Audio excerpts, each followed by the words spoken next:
Wow, good morning. Do you guys hear me? Yeah, great to be here. Thank you so much for having me. As you're going to hear a little bit of my story today, it's kind of hard to believe I'm standing in front of a group like this. I'm just so humbled and honored to be here in a beautiful place like this. So thanks so much for having me. As Dr. Jones said, my name's Dave. I kind of like to carry 4 titles in rank order: Christian, husband, father, and businessman. Bill, I really appreciated your introduction. Daphne almost punched me over there on the side because I was doing math on my phone to make sure I got it right. If my job was indeed to fill all those bottles for Coke Consolidated, which it's not, I think that adds up to about 14 billion 8-ounce bottles every year at our company. So there's no way in the world that I'm doing all of that. But I appreciate the credit for that. As I mentioned, my wife, and Bill mentioned too, my wife Daphne's with me today, which is also an honor and stressful for me to have her here. We've been married for 31 years, 4 months, and 19 days. Dr. Jones, thank you for that math. When Dr. Jones asked me to come speak to you guys, I really was racking my brain for what could I uniquely bring to you during a chapel service. And I think the one thing I can uniquely bring to you is what God's uniquely done to me in my story. So I'd like to just share for a little while with you guys today my story and maybe some encouragements about how God has used me and he might be able to use you. I'd love to gear this talk around just this one simple verse from Psalm 71. Even when I am old and gray, do not forsake me, my God, till I declare your might to a new generation, your power to all who are to come. A short verse, but wow, so much packed into that. And so much of my own personal story of what God's walked me through packed into this verse.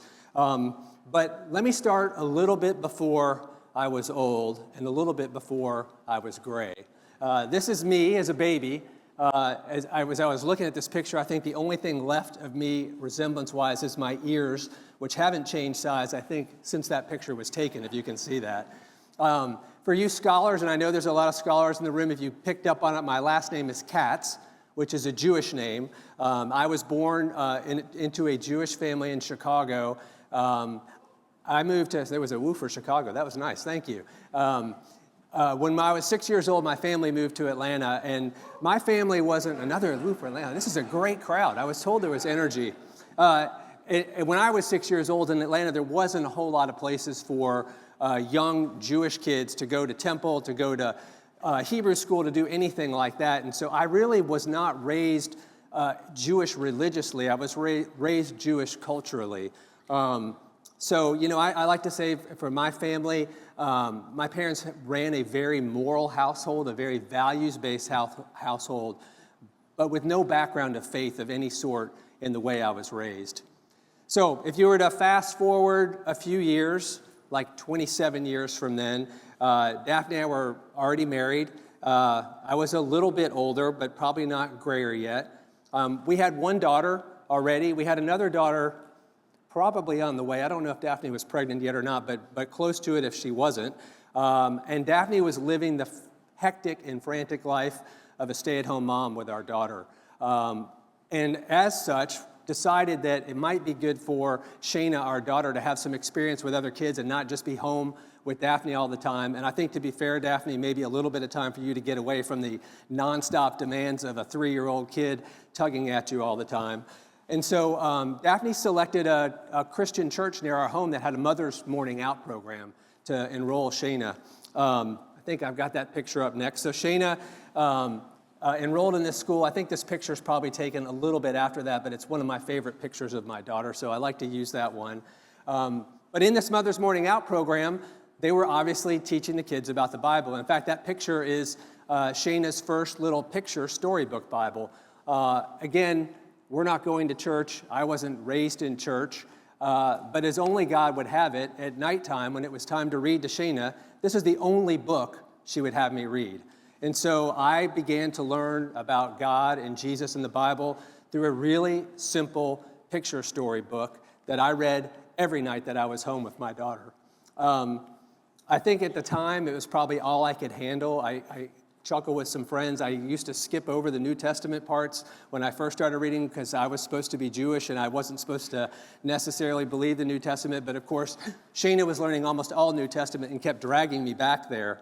About the same time, Daphne began a process that we affectionately referred to as church dating. And you're tearing up over there. You're going to make me cry, so no crying over there. Process that we called church dating. And essentially what would happen is every weekend, Daphne would go to a church with some friends.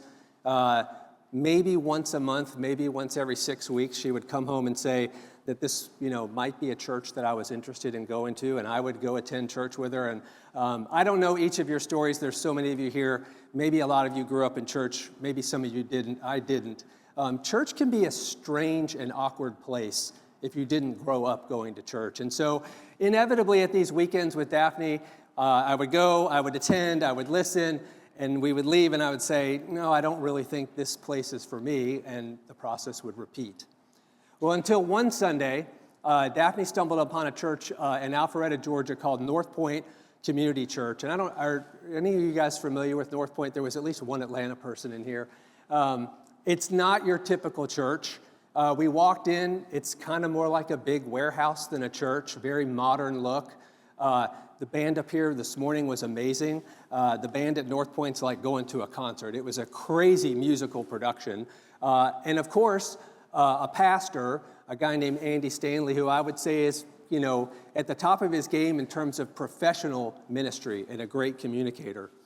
I remember that first Sunday walking out of the church, and I'm going to be honest with you guys, I, in my brain, thought to myself, I don't believe a single word this man just said, but if it makes Daphne happy, I can come here every Sunday, and maybe I'll learn how to be a better public speaker. And that's what got me going to church. It's interesting. Over the years, I've gotten to know Andy a little bit, and I've shared that story with him, and it's a really cool because that is almost exactly the point of the church they've built there. I promise I'm going somewhere with this story, but let me give you a few more data points before I kind of wrap this all together. At the same time, I'm reading this Bible to my daughter, and we start going to North Point Church. I'm working, and I am a young professional working at Coca-Cola in Atlanta, trying to climb the corporate ladder, a bunch of different jobs in a bunch of different departments with a bunch of different friends and different people that I'm meeting. And I end up meeting two really, really unique individuals. Joey, the gentleman on the left, and Andrea, the woman over there on the right. Amazing employees and super strong in their faith. And as I'm going to church every Sunday, I've got these questions, and they end up being kind of the Monday answer to my Sunday questions. I've got a safe place to go to kind of ask those questions, to not feel threatened, not to feel criticized. They're giving me factual answers, keeping me comfortable. Dr. Jones, what you referred to me as ministering professionals, I think that's really, really true of Joey and Andrea. In fact, Joey on the left went on to become a pastor in D.C., where our second daughter actually ended up going to college. And Joey and his family took care of our daughter during her first year of college in D.C. And Andrea married one of my college fraternity brothers, and we were actually just with them last November. We've remained good friends with them. So, if you kind of take these data points together, I've got, Daphne leaning on me about going to church. I've got Shayna asking me to read these books to her every night. I've got Andy preaching the word to me in a way that really made sense as a businessman. I've got Joey and Andrea mentoring me and answering my questions on Monday, and a whole bunch of more people that I can't even count. But one Sunday in 2003, during a message Andy preached, I accepted Jesus as my Savior. And I could thank you. That's very kind. I could probably go on for my entire time past 11:45 telling you the amazing things God's done in my life since then. But I want to just hit on a few because I think they're relevant for today's talk. I'm learning how to follow Jesus. I'm going to church on Sunday. Daphne's now bought me an actual adult Bible that I can read. I've graduated from the picture story book. She signs us up for a small group. We're actually going to a small group, and I'm in community with other Christians. But something in my brain and my heart is just not connecting. How do I take this Christian life and live it out as a husband, as a father, as a businessman? And again, as God would only have it, a man gets put in my life named Reggie Campbell. I don't know if you guys can see the picture back there. It's a little blurry there. Reggie was definitely older than I was and grayer than I was. Reggie was all in on Psalm 71:18. He, in fact, started a ministry that when I got affiliated with was called the Next Generation Mentoring Foundation, based on that verse in Psalm 71:18. It later became known as Radical Mentoring. You can see that book over on the right talks about just the radical way that Jesus mentored his disciples. Reggie's whole mission in life was to catch men at the exact point where he went off the rails in his life and try to mentor them through that to prevent them from making those same mistakes. To get into one of Reggie's groups, you had to write your own obituary, which is a little odd to do at 39 years old. And Reggie used those obituaries to kind of filter what the Spirit was telling him about these individuals and what he thought he could do to keep them on track. I think Reggie in my life was probably the perfect blend of professional ministry and ministering professional, how he blended those two tasks together just in a beautiful, beautiful way. And I have to say, he changed my life in so many ways. The questions I had about, how do I parent? How do I treat my wife? How do I show up at work? How do I invest in my community? All under the guise of what Jesus has done for me. How do I do that and live that out? And Reggie poured that into me. About the same time I'm in the mentoring group with Reggie, I have the opportunity to meet the leaders of my current employer, Coca-Cola Consolidated. Again, the picture's a little blurry there. My eyes were completely opened to a new and unique way to combine business excellence and a ministry platform in the workplace. I began a series of conversations with Frank Harrison, the gentleman all the way over on the right. He's my current boss. He's the chairman of our company. He's actually the fourth generation family member to lead our company.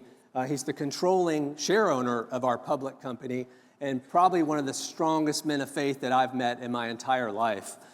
Co-Consolidated, where Dr. Jones mentioned we met, is kind of known as we like to call it a purpose-driven company. Our purpose statement's pretty simple, but pretty powerful and a little unique for a public company. It's to honor God in all we do, to serve others, to pursue excellence, and to grow profitably. And if you allow me, I might just spend a couple minutes talking about this purpose statement, what it means, because again, I think this is, for those of you that will become professional ministers and those of you that will become ministering professionals, purpose is such an important part of life, and I think corporate purpose for companies is also an important part of that. If you're to start over on the left-hand side, to honor God in all we do, it's really about communicating and discussing our values. I guess I get asked all the time, is this a Christian company? I don't know if I've asked you this question before, Dr. Jones. My answer is always, I don't think a company can be Christian because I don't think a company has a soul. You agree with that? Good. All right, I was afraid I might get the wrong answer there. But we believe it's important to provide a platform for our teammates to ask questions about their faith and who God is. We think it's the most important question to be asked. And so providing those environments in an environment that's got, a set of values that we all live by is an important part of what we do. And it also means embracing an inclusive culture. You don't have to be a Christian to work at our company. You don't have to believe anything about Christianity to work at our company, but you have to embrace the values of our company. Serving others, we like to think of a series of concentric circles. We start with how we serve each other at our company. How do I take care of the person that I work with? And that grows out from that inner circle of our company to how do we take care of the customers that we service? How do I take care of the suppliers that bring me raw materials into my production centers? And that goes out even further to the communities where we live and we work and we play. How can we serve those communities? And then finally, how do we go out and serve the world? Dr. Jones mentioned our trip to India, which was part of a way that we at Coke Consolidated feel like we can serve the greater world around us. As one small example of serving each other, since I mentioned mentoring, since I arrived at Co-Consolidated 13 years ago, we kicked off the radical mentoring process there. I'm going to look at my notes because I got numbers yesterday on this. 236 men and 91 women have been through mentoring programs. That's 327 families that got the same impact that I got from Reggie going through that program. And so it's just a great, unique way to use, again, a business platform for kingdom work inside of our company. Pursuing excellence, I have the business buzzwords up there, continuous improvement and innovation. We like to think of this as doing different things, that's innovation, or doing things differently. That's continuous improvement. And so always challenging ourselves each day to be a little bit better than we were the day before. And then finally, growing profitably. Again, we like to think about how we grow this core business. We're blessed with such an amazing business, but we understand that without growing our people, we can't grow our business. And finally, we are a business. A lot of people confuse our purpose statement to think we're almost like a nonprofit, but we've got to grow the bottom line and the profit of our company. And when we do that, that allows us to continue to grow our purpose. And I like to think of this almost as a continuous loop of improvement and how that works around the company. So that's a little bit about us. I want to go back to this verse again. Even when I'm old and gray, do not forsake me, my God, till I declare your might to a new generation, your power to all who are to come. And so I want to wrap up with just a couple encouragements for you guys. And again, I started this way. I think the fact that I'm standing in front of you today is, to me, a miracle. 35, 40 years ago, I would have never guessed that I could be speaking to a group like this in a location like this. But God got me here through those various stories. So I'd ask you, as you think about your life, today as a student, but maybe tomorrow as a professional minister or tomorrow as a ministering professional, who's in your family? Who's around you today that you could be investing in your family? Can you be a Daphne to someone like she was to me? All of you have parents. Some of you might already have kids. Who are those close family relations that you have the opportunity, maybe not to lead all the way to Christ, but to offer a book, offer a word of encouragement, spend some time talking to them? Many of you will go on to work in churches, but hopefully all of you will attend a church. Do you have the opportunity to be an Andy Stanley to somebody like he was to me? To take someone that's maybe not as comfortable in their spiritual journey and help them along that journey. Many of you will be in the workplace. Could you be a Joey or an Andrea? People that did not grow up in church have a lot of questions on Sunday. Can you answer those questions on Monday for them and be a safe space for them to explore their faith and the questions that maybe they're not getting answered in church? I'm looking out in the room. There's not a lot of old and there's not a lot of gray, but every single one of you, whether or not you're old or gray yet, have somebody in your life or some people in your life that are a step behind you or two steps behind you. Maybe you know a middle schooler. Maybe you know a high schooler that's behind you.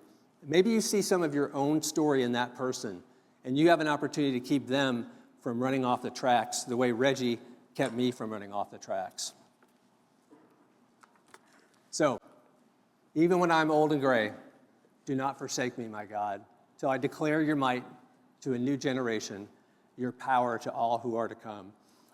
My prayer for you today is that you guys all can use your own personal journeys, the way God has invested in you and is investing in you to help those around you, whether it's through your family, through your workplace, through your church, or through people you mentor. So let me pray for you. Lord, just thanks for your word today. Thanks for this place. Thanks for these people.